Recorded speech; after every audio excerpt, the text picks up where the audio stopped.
Hi guys, welcome back to G Chats with your host G, and we are again joined in the G spot. And today's episode is going to be much more lighthearted than last week's episode. So if you did not watch last week's episode, please go do that. Last week we did a deep dive into women's health history here in the United States. It's a dark one, so the topic in general was pretty heavy. So it was just really heavy, but it was also a really long one. So this week's episode is a little more lighthearted and definitely shorter. It's going to be shorter. So in this week's episode, I wanted to talk about vaginal health myths. So basically things that I've seen on TikTok, on YouTube, on Google, that it's like, oh, if you're suffering with BV or a yeast infection or a UTI, do these things. And I just wanted to go over it and basically debunk them and explain why they don't work, because I feel like for a lot of them, the idea is right, but it's because the idea is like misunderstood. The idea is right, the execution is wrong. So that's what you see for like 90% of them. Like, you're on the right track, but there's something missing, and it's the true understanding of the vagina and the vaginal microbiome. So we're going to get into that. So I just want to remind you all, make sure that you like, share, comment, subscribe, rate it. That really, really helps the podcast. So if you guys are enjoying this, please make sure that you rate it on Spotify, Apple, and on YouTube. Make sure you give us a thumbs up. But without further ado, I don't want this intro to be too long. But anyways, let's get into vaginal health myth busting. So as like last week, I have my handy dandy iPad here, and that's honestly because I have the myths listed out on the iPad, and then I did write out like my thoughts on certain things that I want to touch on for each of these myths that I don't want to leave out. But before we get into that, I just really think it's important. Otherwise, I'm going to sound repetitive for every single myth. I just need to explain or re-explain. If you are new here, this will be new information. But if you are not new here, you probably already know this. But I need to go through what the vaginal microbiome is. And next week's episode is going to be a deep dive into what a healthy vaginal microbiome is. So we will go deeper in that next week. But I want to remind everyone, your vaginal microbiome is no different than your gut, than your mouth, than your skin. We've all, or you should have heard at this point in your life that your skin has both good and bad bacteria on it. Your gut has good and bad bacteria. Your mouth has good and bad bacteria. The same rule applies to the vagina. There is good and bad bacteria in the vagina. Now, the thing that you need to remember is, when there is zero good bacteria in your vagina, you are susceptible to yeast infections, bacterial vaginosis, and UTIs. So the root will always be, in order to have a healthy and balanced vagina, you need to have enough good bacteria. If you don't have enough good bacteria, you are susceptible to these recurring infections. Also, any at-home remedy, treatment, whatever it is, you need to remember that if this at-home remedy and treatment affects good bacteria in a negative way, then you shouldn't be doing that at-home treatment, okay? So I just want to get that out the way. I am going to reiterate this in 90% of the myths and the points, but I just wanted to start off saying that just so that you guys are aware moving into the episode. And then when I talk about each myth, I can break down a little bit of the science and how it affects it. Okay, so I've seen this one on TikTok all the time, and it is that either douching or spraying your vagina with apple cider vinegar will balance the vaginal pH. This is one of those things that I say, like, right idea, wrong execution. So the thought here is that apple cider vinegar is acidic, and everybody on the surface knows that the vagina is acidic. So the idea is that, well, if we spray something that's acidic, this acidity is going to keep my vagina acidic because my vagina needs to be acidic. Except apple cider vinegar, just because it's acidic, doesn't mean it's the right acidity for the vagina. So the vagina needs to be between a 3.8 and a 4.5. Apple cider vinegar, and I wrote it in my notes because I wanted to make sure that I had it for the episode. Yeah, apple cider vinegar has a very low pH of about a 2.5 to a 3, which is much more acidic than the vagina, which is a 3.8 to a 4.5. And what we need to remember is, yes, the vagina is acidic, but what is making the vagina acidic? That is lactic acid. Where does the lactic acid come from? It comes from the good bacteria. So lactobacillus species, specifically like Lactobacillus rhamnosus, reuteri, crispatus, they all produce byproducts and compounds, and one of those compounds is lactic acid. So lactic acid is what gives the vagina this acidic capability and this acidic trait. It's the good bacteria. And so that's what's really important to remember here, is that yes, in theory, the vagina, yeah, is acidic, but acidifying it with something that isn't long-term in your vagina, like your vagina does not hold apple cider vinegar. It will temporarily shift the vaginal pH. So yes, if you introduce apple cider vinegar to a really basic environment. So let's say seminal fluids in your vagina because you just had unprotected sex and your partner ejaculated inside of you.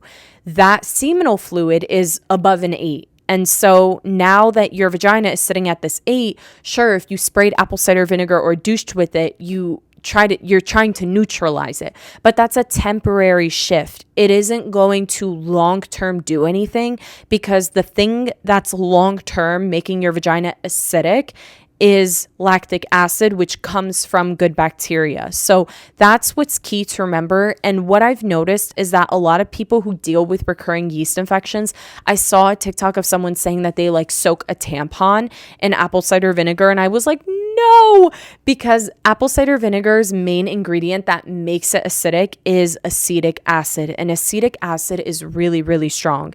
And when you use it for a really long time, it can cause vaginal atrophy. So if you don't know what vaginal atrophy is, that is dryness, the thinning of the vaginal wall, and irritation. So you will have like inflammation, irritation, vaginal dryness, and good bacteria does not like to thrive on dry, irritated, thin vaginal walls. That's actually why so many women who go through menopause, they suffer with keeping good bacteria in their vagina. A, because your hormones are shifting and your estrogen is dipping, but because of that estrogen shift, it's not a favorable environment for good bacteria. Good bacteria loves a moisturized, a thick, elastic vaginal wall. If you are adding something and introducing something into your vagina that's irritating the vaginal wall, that's drying the vaginal wall and causing inflammation, the response, your immune system responds to that, and it actually like fights off even the good guys, because it's freaking out like, oh, there's inflammation,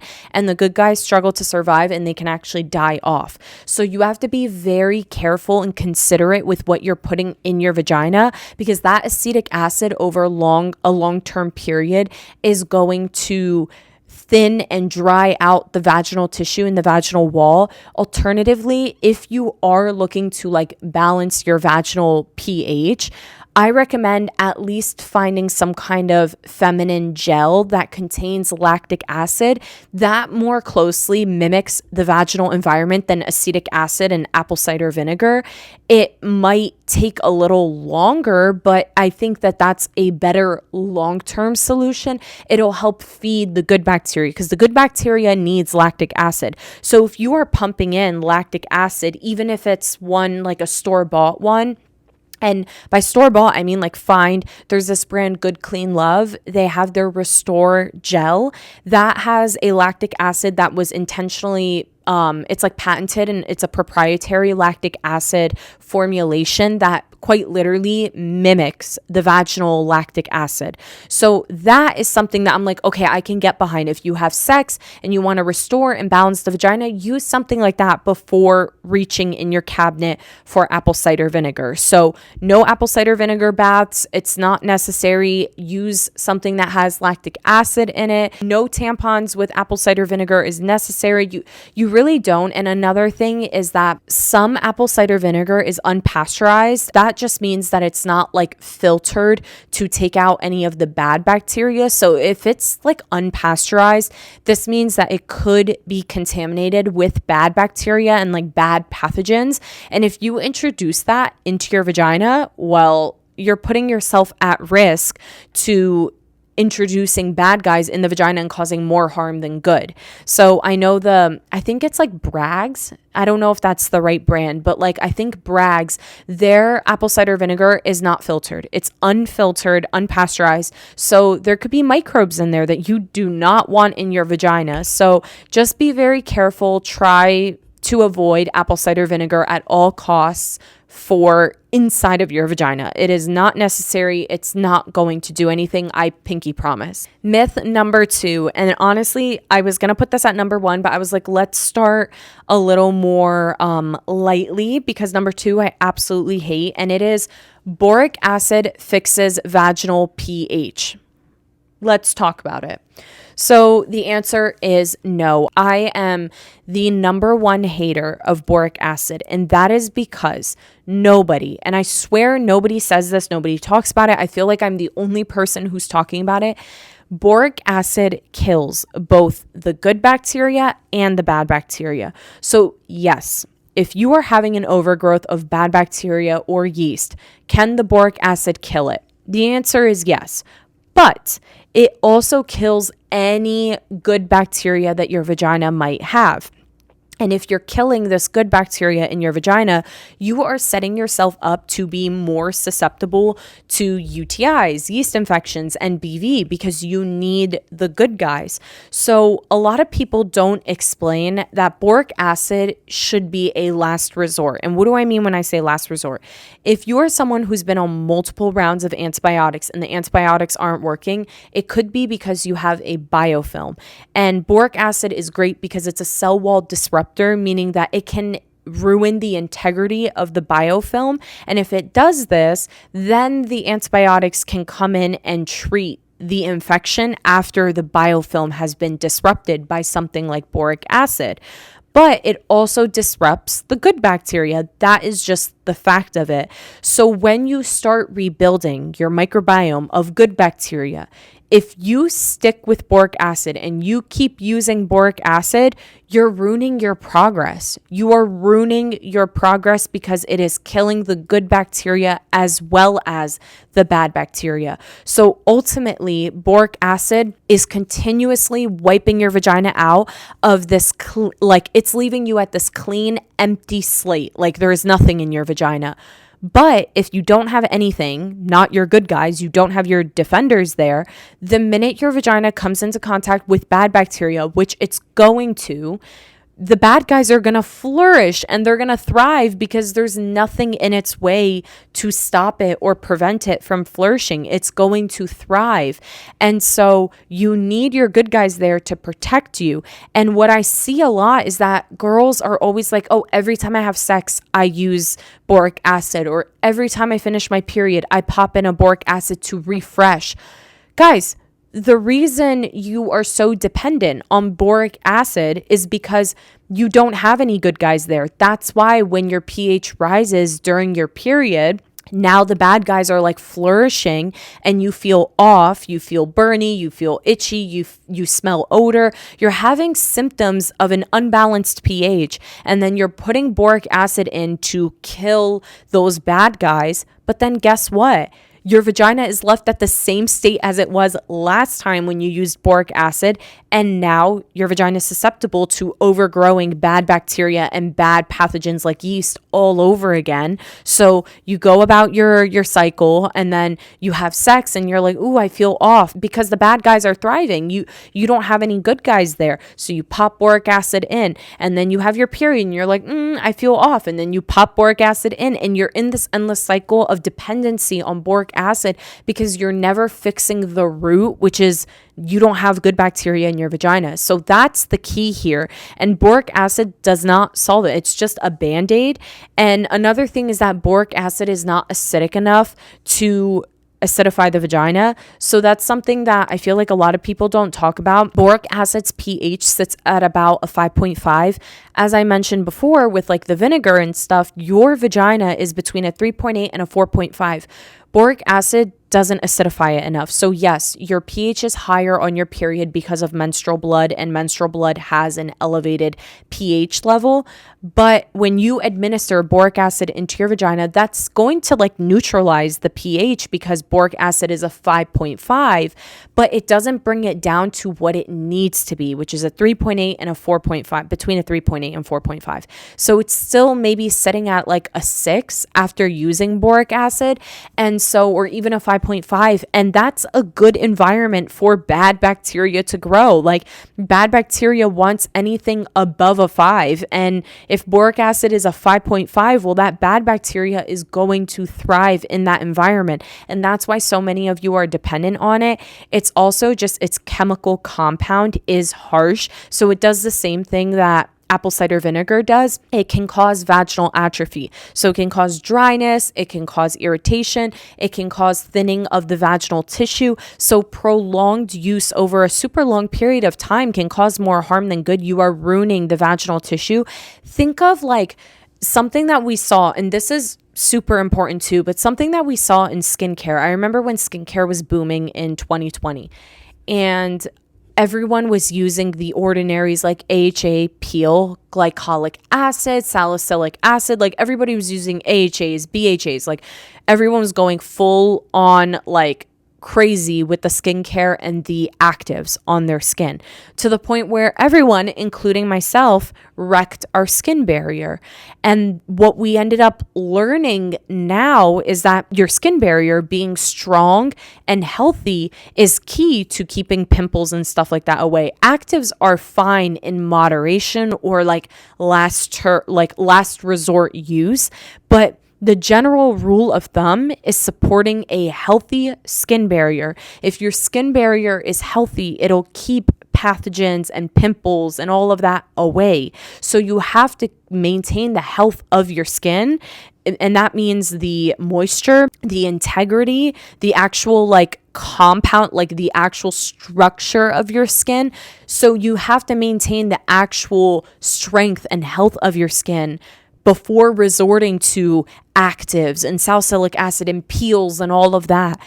How strong and healthy your skin barrier is far more important than just like shoving all of the AHAs on it, because you're going to damage your skin. And when your skin is damaged, it's more susceptible to pimples and rashes and eczema and dermatitis. Like you're setting yourself up for susceptibility to more problems by damaging your skin barrier. So that's the same concept for the vagina. If you are repeatedly introducing harsh agents to the vaginal tissue, you are setting yourself up to actual vaginal damage, vaginal tissue damage, and that's going to make you so much more susceptible to yeast infections, BV, UTIs, and even just irritation. You're going to have discomfort, you're going to feel burny and irritated, inflammation. It's just a disaster. So usually what I say is only use boric acid under medical guidance. If your doctor said like, okay, let's switch over to it, then I say like, okay, that's fine. Or if you feel that you're being ignored and dismissed in your doctor's office and you want to take it upon yourself to start using boric acid, fine, but only for a 7 to 10 day period to eradicate the biofilm and then start your antibiotics. Or if you aren't going to use antibiotics because you're like, I'm resistant, use boric acid for 7 to maybe even 14 nights. But immediately after, you need to restore your vaginal microbiome with good bacteria, aka probiotics. So if you are not going to use medical guidance and you want to take it upon yourself and buy boric acid from the store and use it yourself, you can. But please make sure that you use it alongside probiotics. You can take oral probiotics like with Harmony or with Clarity. That's my brand. Orally, because boric acid, do not consume it. It is very toxic and dangerous. If you do, it goes in the vagina. So you can take oral probiotics while you are taking boric acid into your vagina. But after you finish your boric acid suppository thing, you want to abstain from sex. You want to abstain from sex toys. You want to abstain from anything that could introduce or grow bad bacteria in your vagina, because once you finish boric acid, you need to restore the microbiome with good bacteria. That's what's going to get you results. It's that. It's not necessarily the boric acid. The boric acid just wiped you out of this clean, empty slate, but it's restoring with the good bacteria that's going to do the miracle work in your vagina and keep the bad guys away. So that's boric acid. It does not balance your vaginal pH. It does not restore your microbiome. That is a myth. You need probiotics. And that leads me into myth number 3, which is putting yogurt in your vagina restores the vaginal microbiome. So this is honestly the perfect explanation to right idea, wrong execution, because the idea of why people are like, I'm just going to use yogurt is because there is good bacteria and probiotics inside of yogurt. So it was that science and that understanding of, oh, the vagina needs good bacteria. So it was, oh, I'll just use the good bacteria or the probiotics in yogurt. So the idea here is that research and literature and conversations started coming out that your vagina needs good bacteria, and good bacteria, probiotics, are the thing that balances the vaginal microbiome. So people were like, wait, I've heard of probiotics before. Where? And then it clicks to them that they've heard of probiotics from their yogurt. So they were like, oh, I'm just going to soak a tampon in yogurt and then put it in my vagina, and that's going to restore my vaginal pH. That's going to restore my microbiome. Right idea, wrong execution, because no. The probiotics, the bacteria that's found in yogurt, is 9 times out of 10 different than the probiotics that are needed for your vagina. So as I mentioned, the vagina needs lactobacillus species, and those include Lactobacillus rhamnosus, reuteri, crispatus. Those are like the very important lactobacillus species that the vagina needs. Those species are not in yogurt. They're like ever, hardly ever. So there's usually inside of yogurt a strain of streptococcus, which your vagina doesn't need that streptococcus strain. And then there is sometimes a lactobacillus strain, but it's bulgargus. And like, again, your vagina doesn't need that. It's great for gut health, which is why you're supposed to consume it, but it's not needed in the vagina. And so it's unnecessary to put yogurt, especially plain Greek yogurt, it's unnecessary to put in the vagina. Another thing to remember is it's food. So there are preservatives, there's naturally sugar inside of yogurt, and that sugar that you're introducing into your vagina can actually feed yeast, and you can leave yourself more susceptible to getting a yeast infection because you're basically giving it food. You are feeding it. You are feeding the bad guys in your vagina with sugar. And you have to remember that when these things are they're food products, there's additives, there's preservatives, so that it doesn't go bad. That's normal. Our gut can tolerate that. Our gut can handle it. Your vagina can't. You can't just be putting preservatives and sugars in your vagina because you're going to get a yeast infection. You are going to feed the yeast. And another important thing is that yogurt's not sterile. That means that, as I mentioned with apple cider vinegar, there could be bad bacteria inside of yogurt. Again, your gut is equipped to handle the bad guys because you have a microbiome there that's protecting you, and you should have enough good bacteria in there to protect you. But the thing with having yogurt be unsterile, it's not sterile, you're now introducing something that's not sterile into the vagina, and that could introduce bad guys into the V and give you an infection and give you problems. So yogurt, it doesn't belong in the vagina. It belongs in your tummy for you to eat, but it does not belong in the vagina. It's not going to give you the benefits. I understand why this myth came about, but it's just entirely wrong. And that's, again, just because on the surface it sounds like it makes sense, but it doesn't. It's not helpful. You don't need yogurt up there, I promise. Okay, myth number 4 is that drinking baking soda can cure a urinary tract infection. The answer is no, it can't. And I made numerous TikTok videos about this because I saw someone who said that they like drank baking soda in water and it like completely got rid of their UTI, and that freaked me out. Now, the reason why it freaked me out is because I need you all to know that if you leave a urinary tract infection untreated, you can allow the infection to spread to your kidneys. So your urinary tract is comprised of your kidneys and then your bladder and then your urethra. And usually when we are symptomatic and we are feeling the UTI, it starts within the bladder. That's typically most urinary tract infections are bladder infections, but they can be urethritis. But the thing is, urethritis can be caused from other pathogens. Most like true urinary tract infections are E. coli in the bladder. So they're mostly bladder infections. If you leave a bladder infection untreated, this infection of the bladder can spread to the kidney. If it spreads to the kidney and you don't do anything about it, you could have sepsis and you could die. So leaving a UTI untreated is so dangerous. So that's why I say that when you are having a UTI, seek medical attention. Like, I understand at-home remedies are helpful. I would stick with at-home remedies to help prevent or even maintain you or like hold you over to see a doctor.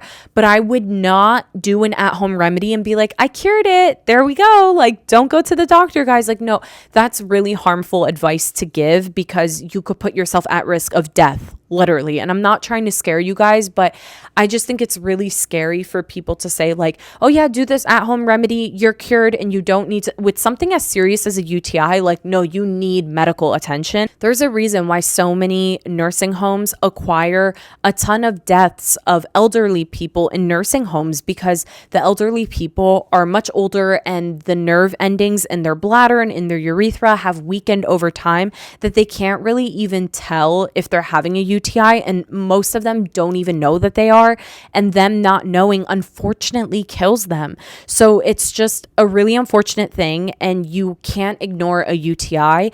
You can do things at home to help get you over to the ER and like try to help with the pain and manage the infection, but to say that baking soda eradicates it is incorrect. Now, let's talk a little bit about the science. So when you're having a urinary tract infection, these bad guys are sticking to the walls of the bladder, and that's what's causing inflammation and irritation. They are invading the bladder lining, and this is very, very irritating for the bladder. Now, naturally, urine is rather acidic. So with the inflammation present in the bladder and these bad guys like attaching and causing this inflammation in combination with an acidic pH, this together is very painful. It is. It's very painful to have an acidic pH of your urine with inflammation.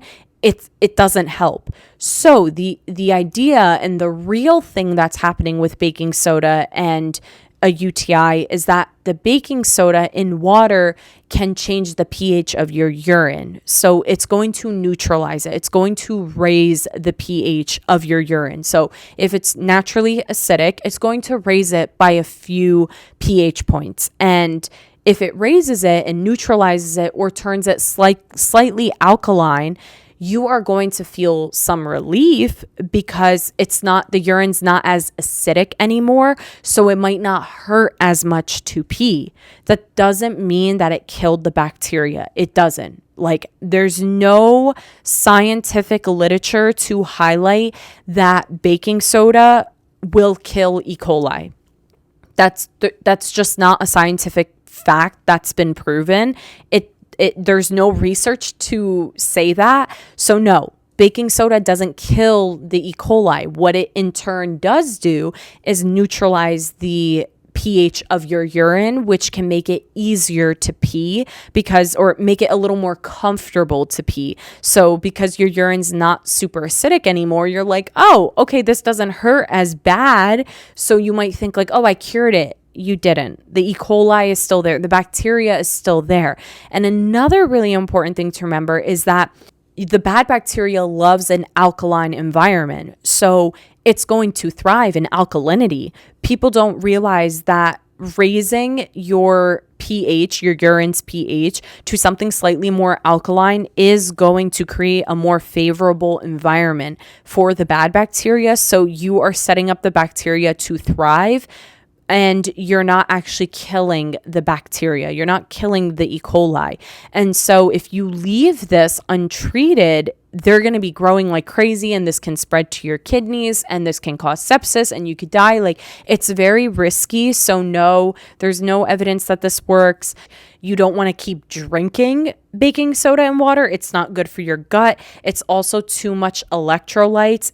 It causes an imbalance with the salts in your body. Like, it throws things off. You don't need baking soda in your water. And if you think that you need to keep drinking it every morning, well, this is going to cause more harm than good, not just then for your urine and your urinary tract, but for your whole body.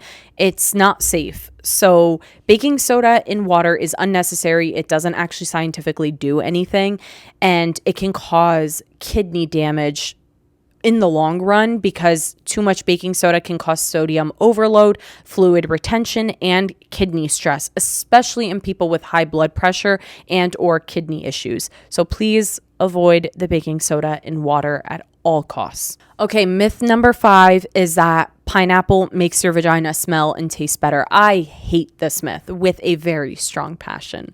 So with pineapple, the enzyme in it is bromelain, and it's a thought.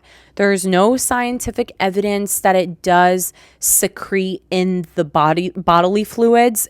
There's no real evidence, but it's thought to be secreted if you eat a lot of pineapples and you get this bromelain in, that it's secreted through the body fluid. So whether that is like saliva, sweat, and vaginal fluids, but there's no real evidence to suggest that.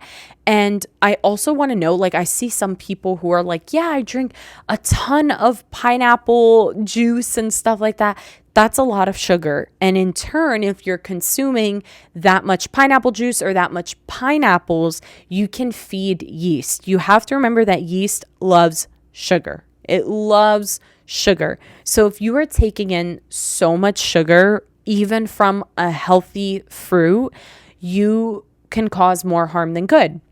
You can cause yeast to overgrow, and this overgrowth of yeast is going to cause a yeast infection. So there's no real evidence that bromelain works. Again, if you want to make your vagina smell normal and taste normal, well, you have to balance your vaginal microbiome. And by balancing it, that's good bacteria. That's what's going to help your vagina smell healthy, taste healthy. But bromelain and pineapples, that's not going to do anything. It can temporarily adjust if the science is real, and science does ever come out and say, like, yes, it changes bodily fluid. Fine, but also temporarily. It's not long-term doing anything. You would have to be eating pineapples all day, every day. That's a little crazy. And again, if you eat pineapples all day, every day, you are taking in so much sugar that you are going to feed yeast in your gut and in your vagina and cause yeast overload. So you have to stay away from consuming too much sugar. So it's a myth. It doesn't actually work. And I was like, I need to talk about the science because I feel like it's not understood. And products always put pineapple in it. There's one probiotic company that has, or there's two. I've seen two, one on TikTok and one that's like commercially sold. They put pineapple in it and they market it like, oh, this is gonna make your vagina smell and taste good. And I'm like, oh, you guys are so annoying because it's just such a myth. It doesn't do anything. If you want your vagina to smell and taste good, you need to balance your vaginal pH, and pineapples don't do that. They don't. That's it. It just can affect how you smell or taste temporarily, if even that. I'm like being lenient saying that. It can change it temporarily if it does, but long term, no, it's not doing anything. So stop downing pineapple juice and eating pineapples before a link up thinking that it's going to do something, because it's not. It's a myth.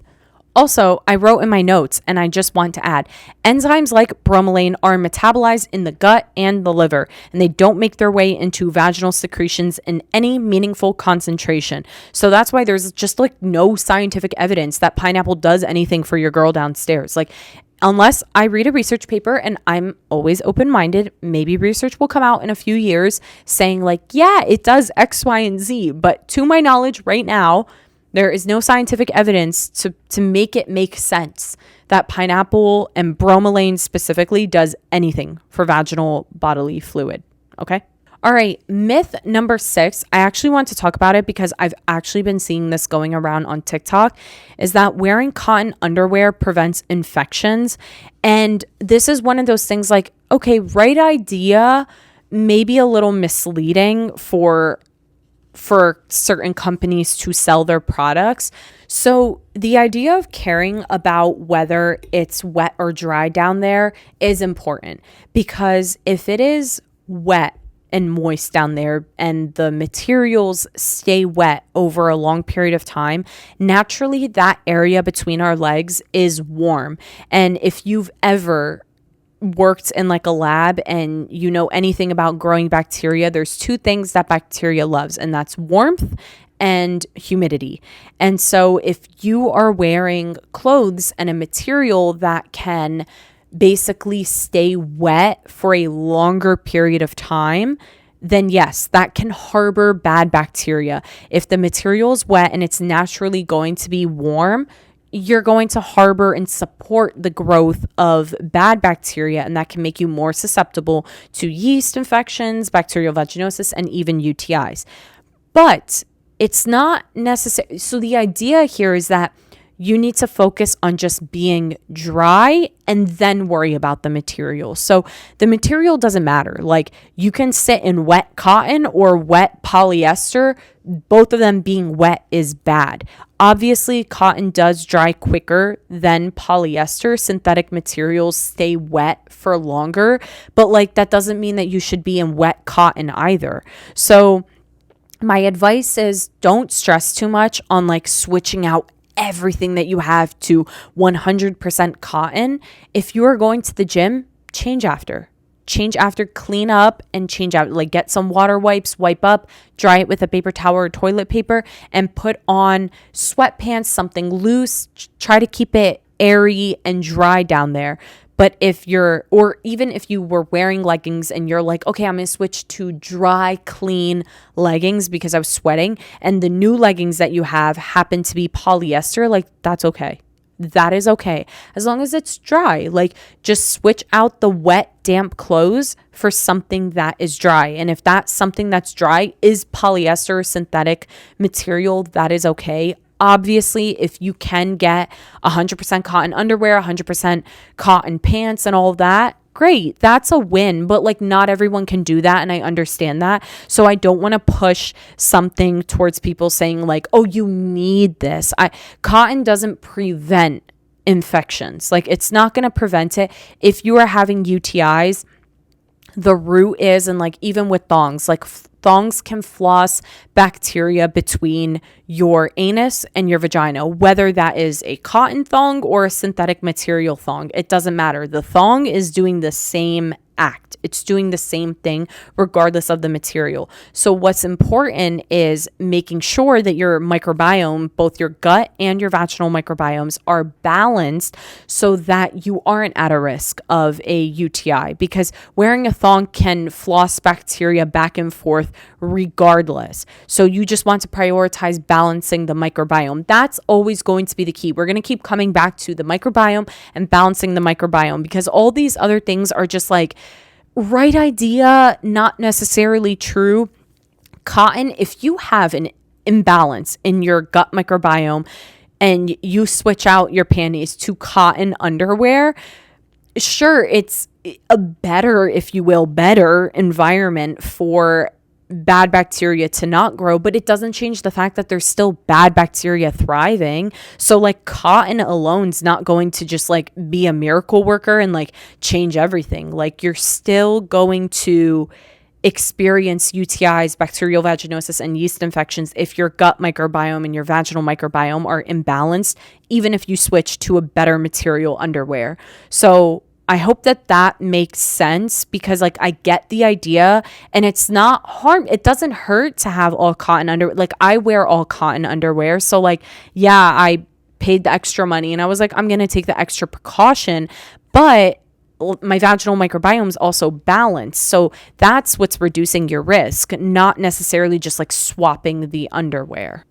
So following up on that and on the topic of UTIs, because when we talk about flossing bacteria from the butthole to the vagina, the main thing that we're usually talking about is UTIs. And on that topic of UTIs, is that cranberry juice prevents UTIs? It doesn't. And I just want to put my head through a wall every time I see an ad or something or someone, an influencer, someone saying like, drink cranberry juice with a UTI. No.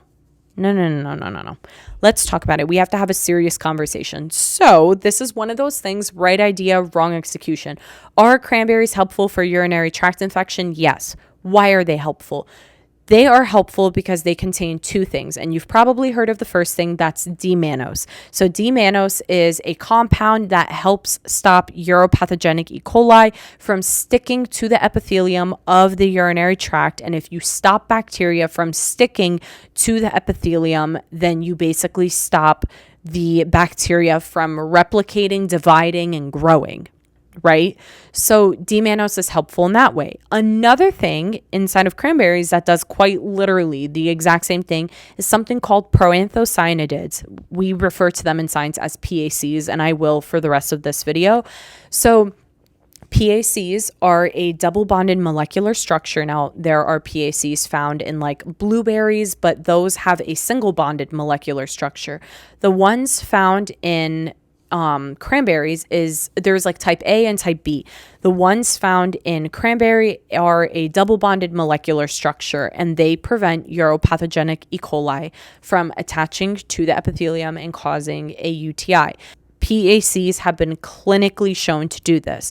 The clinical amount is 36 milligrams of proanthocyanidins. That is what has been clinically shown to basically prevent uropathy. And you can literally say prevent. Usually the FDA and stuff like that doesn't let you, but because this has been clinically tested, you can say it prevents E. coli from attaching to the epithelium and causing an infection, because it does. So cranberry extract is helpful because it contains D-mannose, but you also want to make sure that the cranberry extract that you're taking has PACs, because PACs is like the active ingredient and the thing that you want. The issue is that cranberry juice contains little to none of PACs and D-mannose. It quite literally carries like none of it. So all cranberry juice is like flavoring, food coloring, sugar. Like it's not like it doesn't contain the amount that you need. And even if you get like a juicer and you juiced cranberries yourself, you don't know the content of PACs in it. You might need 6 glasses of raw cranberry juice in order to get 36 milligrams of PACs. So it's so much better to find a cranberry extract that has the proper compounds in it, like D-mannose and 36 milligrams of PACs, to actually do something. So that's why, like with my product, with Clarity, I made it for the vaginal microbiome, but also to support the urinary tract, because there's a patented kind of cranberry extract in my formula. And this patented formula is specifically containing the 36 milligrams of proanthocyanidins to be able to cleanse the urinary tract and keep the uropathogenic E. coli from attaching to the epithelium and causing a UTI. That's the key, is you want the 36 milligrams. And funny enough, some of the cranberry extracts on the market, there's like cranberry gummies, there's cranberry supplements. They never tell you if there's 36 milligrams of PACs in it. That's what you need to look for, 36 milligrams of PACs. If it's not in there, the cranberry extract is just a gimmick, like they're lying to you. So you need a kind of cranberry extract that has the 36 milligrams in it for it to actually work. And so that's what's important with cranberry, and that's what you get from cranberries is the proanthocyanidins and the D-mannose. It's not the cranberry juice itself. If anything, it can cause more harm than good, especially during a urinary tract, because there's a lot of sugar. It can further dehydrate you and make you have more uncomfortable symptoms. So just don't reach for your ocean spray or even your cranberry concentrate when you're having a UTI. I would much rather prefer if you carried an emergency cranberry supplement on you with a D-mannose supplement, and you pop those and you make sure the cranberry supplement contained proanthocyanidins and you have a good quality D-mannose like azo. But cranberry juice doesn't work. It's not helpful, and it's honestly a myth. And again, it's something that started because they understood like a quarter of the science. I don't even want to say understood half the science. They heard like a quarter of the science and didn't truly fully understand it, and just like ran with it and started pushing cranberry juice for UTIs. But cranberry juice isn't going to do you any good, I promise. Okay, and the last myth, we're on myth number 8, is that garlic cloves in the vagina help with yeast infections. No, they don't. So unfortunately, I feel like I sound like a broken record at this point, but the idea, the concept is that garlic does have allicin in it, and this is a compound that is naturally antibacterial. That much is true. It's an antimicrobial compound, and because I think people heard like, oh my God, it contains allicin, that they can just like put it up the vagina and it's going to do something. No, it's unscientific. There is zero evidence that a garlic clove inside of the vagina is going to do anything. In fact, research and science has proven that in order to release allicin from the garlic clove, it has to be crushed or like mashed. And what I see is people like peeling the garlic clove, and then they say like, oh, insert the garlic clove into the vagina. But it doesn't work like that. It needs to be crushed or like mashed. So if you're someone who's eating a raw garlic clove or whatever, you're eating a cooked, doesn't matter. But if you're eating garlic cloves, fine, because the motion of chewing is what's mashing and allowing for the allicin to be released. But simply shoving a garlic clove up your vagina is not going to release any allicin and provide antimicrobial support to the vagina. Another thing that I need you guys to understand is that anything that is antimicrobial does not mean that I feel like a lot of people think that when you hear antimicrobial, you think of, oh, it's going to get rid of bacteria. Anything that is antimicrobial cannot tell the difference between good and bad bacteria. It just doesn't work that way. It's the same with antibiotics. Antibiotics are like broad spectrum. They kill both good and bad bacteria. So even with something like allicin, yes, it has antimicrobial properties, but it doesn't discriminate against good bacteria either. So even if you mashed it up and then you put it up your vagina, like you are causing more harm to the good bacteria that could be present as well. There's certain things like PACs that are in cranberries that have been clinically shown to work against E. coli. So it has like a specific property against uropathogenic E. coli. But even with that, it doesn't work. If you have a UTI due to Klebsiella, it doesn't work against Klebsiella. PACs aren't a one size fits all. It's not antimicrobial to everything. If something's labeled as antimicrobial, then they work on like a broad range of bacteria. Something like a PAC, proanthocyanidins, they don't, same even with D-mannose, they don't work against Klebsiella. They work against E. coli. And yes, E. coli is responsible for 90% of urinary tract infections, but there are some people who get UTIs because of Kleb. And so it won't work against Kleb. Like PACs don't work against it. So when you have allicin and you're labeling it as antimicrobial, and it is scientifically an antimicrobial, it doesn't discriminate against good and bad bacteria. And you also need to like crush it up. And I would question, like, how do you crush it up and then insert it into your vagina? There's a likelihood that pieces are going to get lost in the vagina. And if you leave raw garlic and like pieces of it that you mashed or chopped into the vagina and it gets lost, like, it can go rotten and you can have an infection. Like, it can go bad and now you have an infection in your vagina. So no, you don't need to put raw garlic up your vagina. Another thing is that garlic, just like the other things, can cause irritation and burning. And that's because garlic's acidic and it can be irritating to the sensitive vaginal mucosa. So the vagina is highly absorbent, and placing raw garlic inside can cause burning, inflammation, and even micro tears. Another thing that I noticed, I was doing research into this like myth. There's no evidence, no scientific papers or any research studies that show that garlic is specifically capable of working against vaginal yeast infections. So most vaginal yeast infections are caused by Candida albicans.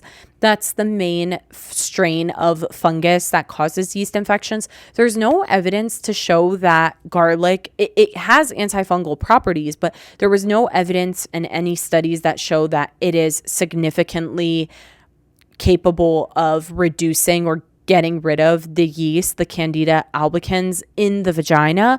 So I feel like there's more reliable solutions. Another thing is that garlic cloves can get stuck in the vaginal canal, and that can lead to irritation or infection. And raw garlic can carry bacteria or soil contaminants because it's grown in the ground. So it can be contaminated and you can introduce new infections into the vagina, especially if you're already vulnerable. Like if you're already having a UTI or a yeast infection or BV, and then you're introducing garlic and you introduce a pathogen into your vagina, you could potentially cause more harm than good because you're introducing a new pathogen there. So it's just not going to do you any justice by putting raw garlic up your vagina. All right, guys. So those were the 8 myths that I wanted to go over. That is everything.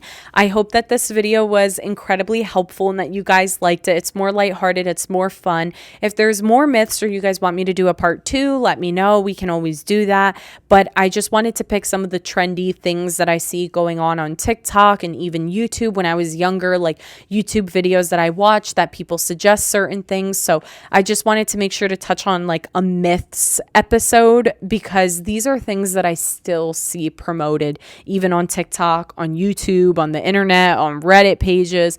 I see it plenty of times that I was like, let's get into the science and let your biomedical engineering big sister explain to you why these myths are why they're myths. So I hope you guys love this video. Let me know what other things you want to see in the comments below. I love you guys so much, and I cannot wait to see you in the next one. Bye, guys.